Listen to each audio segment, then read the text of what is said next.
I think it's safe to say we've all had a tough battle in the garden over the last few months. You might notice that some plants have suffered from the summer heat or sadly just didn't make it through the season. But you know what? That is gardening. And now it's time for recovery to take care of the plants that have survived and might need a little bit of good old TLC. Check out this awesome pumpkin. It's growing some awesome sized fruit on it already.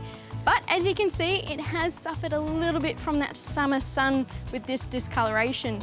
Now there's two things that you can do. You can leave the foliage on and the plant will still grow, or you can prune it off. And by pruning this off, you'll get nice healthy new growth like this, and it'll put more energy into the fruit forming. And all you need to do is take some cutters and just cut that affected foliage off at the base. When you're pruning burnt affected plants, make sure you wait until the end of summer to do so. And the reason for this is to prevent any of the healthy growth underneath these burnt leaves from ending up in the same way.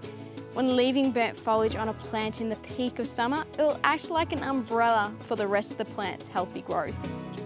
You can see here that this hydrangea just hasn't enjoyed the summer. It's got a lot of burnt foliage on it, but that's okay, we can help it recover. Now there's two things that you can do. You can transplant, and when you're transplanting a plant from one spot to another, make sure you get as much of that root ball as possible to reduce the shock. Or you can try and treat it. And what I'm going to be using is a bit of sea salt to help settle the roots, try and promote a bit more healthy growth, and it will help just in the plant's overall recovery, which we should be able to see within the next 8 weeks.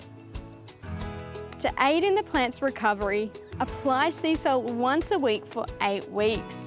When plants are in a weakened state, they are more susceptible to infection, fungal, and pest attacks. And what I love about this is that it helps plants to combat against these problems and gives them an extra boost. When you're applying sea salt, super soil wetter and conditioner, make sure to get it right down at the base of the plant, as this will absorb into the soil where the plant needs it most.